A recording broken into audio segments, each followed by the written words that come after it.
Welcome to my Gran Turismo 7 wish list. Yes, folks, I know. But you know what? It's announced, so yes. Anyway, let's get right into it, folks. I'm going to attempt to make it fairly realistic, but still, there may not be, depending on your opinion on the subject, some biases in this, or biases, or however you say that. For one thing that I want is that I want the weight biases back. And I'm in GT6, so you could put the weight towards the front or the back. Yeah, I want those biases back or whatever. But I pretty much just said that to make a pun. It would be nice to return, but yeah. Okay, no more puns. Now, but seriously, though. Oh wait, that's still fun. I don't really get why GT Sport, meant to be the uber realistic one, just has a tuning slider. Like, you can put the horsepower to 100% or 105 or whatever, instead of adding individual parts, which would be more realistic. Again, the weight bias thing, you can't do anything about that. The weight is also just a slider. And then, for other miscellaneous tuning things, there's just less in GT Sport than there was for GT6. There's more options in GT6 for overall tuning of cars. GT Sport's supposed to be the uber realistic thing, doesn't have it. Hopefully GT7 has the tuning of GT6 or so, which to an extent can also include Nitro. Nitro is not the most realistic thing in the world, but I don't think this game's going through that. And it's still somewhat realistic. Some cars would have Nitro. Like, I don't really see anything wrong of equipping Nitro to like a Honda Civic or something that people would realistically put Nitro to, or Dodge Ram. That should be tuning like the old games as well. You tune it for power or longevity. Most people just put it to power anyway, because generally speaking, Nitro is used to get a best lap, so you want it for power anyway. But still, that should have Nitro and then tuning as well. There's also wish lists for cars and tracks and all that, but everybody's doing that. I mean, the more cars and tracks, the better. They're never going to add a car and say, no, I don't want this taken out. Any car added, any track added is definitely a benefit. But for quote-unquote features, there can be benefits and drawbacks depending on the thing. Like, I mean, even Nitro has some drawbacks. It's more unrealistic. But here's something that I think could have a unanimous benefit, is that they add the old Gran Turismo things of rear wings and more wheels and basic modifications like that. Of course, I would love it to be like Need for Speed style and you can tune everything, but still, at the very least, just bring back rear wings or something. And then those can also have their own downforce settings and such, but that would be nice. If y'all really want me to do cars and tracks for a wish list, I can do that, but everybody's done that, so. And again, y'all know I want the RAM, that's fairly obvious. But another thing that I want, speaking of RAM, is the penalty system fixed. I don't even know if GT7 is going to have a penalty system, but given that it's looking like it's going to have features that were in GT Sport, like the Sport Mode and Live and all that, realistically, they would. And they need to at least just do something. At this point, I don't care how well it's fixed. It just doesn't need to be all or nothing. At this point in GT Sport, the penalty system is the rear driver can do whatever they want. The driver behind can ram somebody off the road. They can spin somebody. It doesn't really matter anymore. I'm not really going to gripe tons about the penalty system. If there's bits and pieces wrong about it, GT7 I don't really think it's going to be about that, so I'm not going to care that much about it. It just doesn't need to be all or nothing. If there's individual instances in which it's wrong, that's not great. I might say something about it, but I'm probably not going to make a whole video about it anymore. But all or nothing can just be so easily exploited, and that's just not fair. He shouldn't make it to the rear car is always right. There's no way that's going to work out, no matter how realistic the racing ends up being. And another feature that kind of goes along with the penalty system is the ghosting system.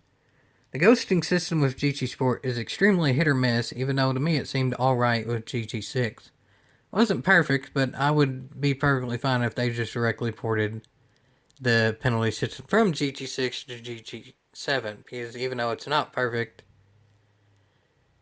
You got ghosted if you blatantly cut the track. You got ghosted if you're blatantly dive bombing. You got ghosted if you're blatantly brake checking, and then you got ghosted if you get a penalty. Do I like the ghosting for a penalty, just ghosting when you get the penalty, more than just a section? But that's the thing. The other car's ghosting, so it doesn't matter. You're not going to hit that car if it's ghost anyway. In the GT Sport ghosting system, it seems like in like driver rating E and D lobbies, there's more ghosting than there is in A and A plus. And while I guess that's meant to be a skill gap or whatever, it's still not the most fair thing in the world. Nobody's perfect, even at the highest levels. And we've seen that time and again.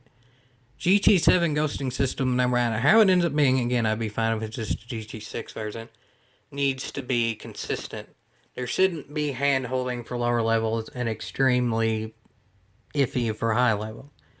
It's consistent so everybody can learn it. No matter what level of driver skill you're at it, you can understand the skill of the other drivers around you and know how their car is going to react, whether it goes ghost or not. It's one thing if you understand how fast you can go on a track. That takes a lot of practice and such. But it's pretty basic to at least know how the other drivers would react in specific situations. If a driver blatantly cuts the track, their car should go ghost. If anything, be reset. If a car is obviously dive bombing, it's to go ghost. That just seems straight up obvious, and that should definitely happen. But another feature to add that's more on the bright side instead of kind of disguised as a rant is it's looking like we are going to get a livery editor, and that's nice. It's been mentioned by PlayStation folk and such, so it's probably going to happen. And that's really cool right yonder, but we need a way to be able to rate the liveries in a right way, right yonder. I mentioned in the GT Sport trailers to just add the Midnight Club Los Angeles feature in which you just rate it by out of 10. But at the very least, I feel like if the out of 10 is too complicated, which YouTube seems to think it is, am I the only one who likes the YouTube old star system of video over just like versus dislike? I don't know, that might just be me. Some people probably don't even remember that now that I think of it. But anyway, the point I'm making is, at the very least, you should be able to like versus dislike a livery. If somebody does a livery and it gets a lot of downloads, then and it just doesn't live up to expectations, you should also be able to dislike it. I know that's kind of, people might abuse it, but realistically, there's been likes versus dislikes on YouTube for a very long time. And most videos, even of extremely popular people with a lot of people that hate them, still get at least 80% like ratio, like to dislike ratio anyway. So, yes, we can like liveries, but I think also we should be able to dislike liveries. You can, like, take off your like in GT Sport, but you can't really dislike it, though, so I think at the very least that should be a thing as well. Especially, too, because another thing that I mentioned along with the Midnight Club Los Angeles when I mentioned that during GT Sport trailers was Need for Speed 2015. It's something that got really popular in Need for Speed 2015 because there was no rating system whatsoever other than just how much you downloaded it, which is stupid in and of itself. A lot of people made liveries in which you could edit liveries in Need for Speed 2015, which I don't mind that being a feature in sport, though that does mean people can steal liveries, so I'm indifferent to that. If they make it to where you can edit liveries, it's easy to steal, but it's still a nice feature to have, so either or I get the side above. But this is the point I'm making of that. People would make liveries and say, delete the outside of this to see this pretty livery, or essentially that. Delete the outside to see blah, blah, blah, whatever it may be. And a lot of people downloaded those to, well, see what it is.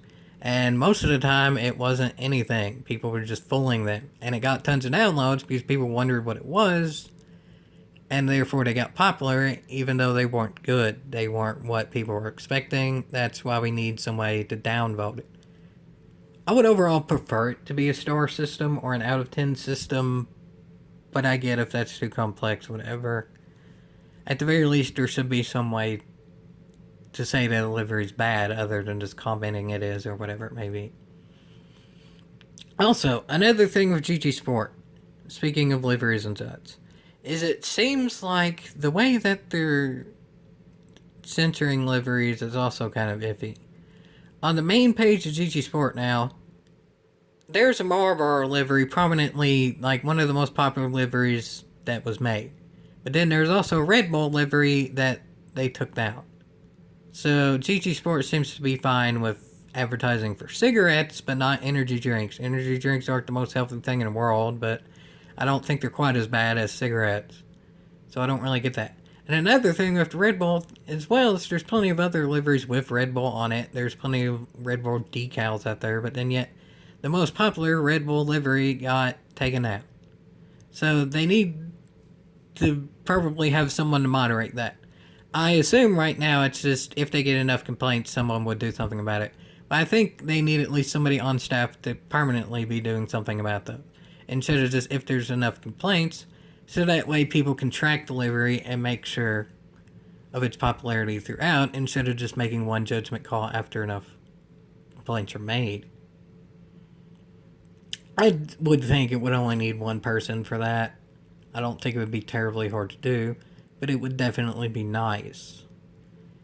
And another thing with liveries too is what you can download to put on the liveries. Frankly, they need to make that an easier way of doing it. I've tried multiple times figuring it out and I can't. It may just be that I'm stupid, but still, I don't think I'm the only one there. This one's fairly straightforward. They need to make an easier way of doing that. It's like a 3-step process and it can only be a certain size and you have to use their website to do it. You can't just do it directly on the game, and if they're going to have a livery editor, they need to make it easier to put the decals in which you can use in the livery editor. But looking like they're going to have a livery editor, another thing that kind of goes with that is scapes. Scapes are returning essentially in GT4 style as the game's looking like it's going to be. Those would be pretty much equivalent to photo locations. And that's nice and such, but all in all, I kind of like the old GT4 5 style photo locations because there's more variety in them. In GT Sport, you can still move around your car and such, but only a certain amount. Like, it wasn't quite a 3D as much as you can move around your car in GT4, 5, and 6. It's kind of hard to explain it without showing it, but for those of y'all who have used the photo mode, y'all probably know what I'm talking about. Just make it more variety like they've had in the past. It shouldn't be too hard given that they have had it in the past. And also with photos is race photos. We've always had that too, but I feel like something that's to be added now, given that it's getting popular in social media with TikTok and such and Instagram and the moving all that, is just GT Sport or GT7 goes with the times and adds like GIFs, essentially, like a version of TikTok, like a 5-second video that you can have, like a moment or whatever they want to call it. They should add that because that's what's popular now. They may as well. It's better. Even though I don't like TikTok all that much, I get its use. So it should still exist in the Gran Turismo form because it would still be an overall benefit over not having it at all.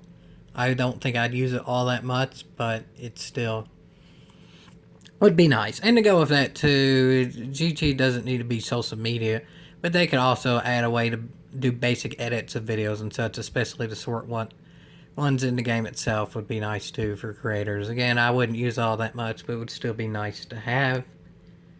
And then another thing that'd be nice to have, but I don't really think is straight up required, is a way in which you can actually get from car to car online in a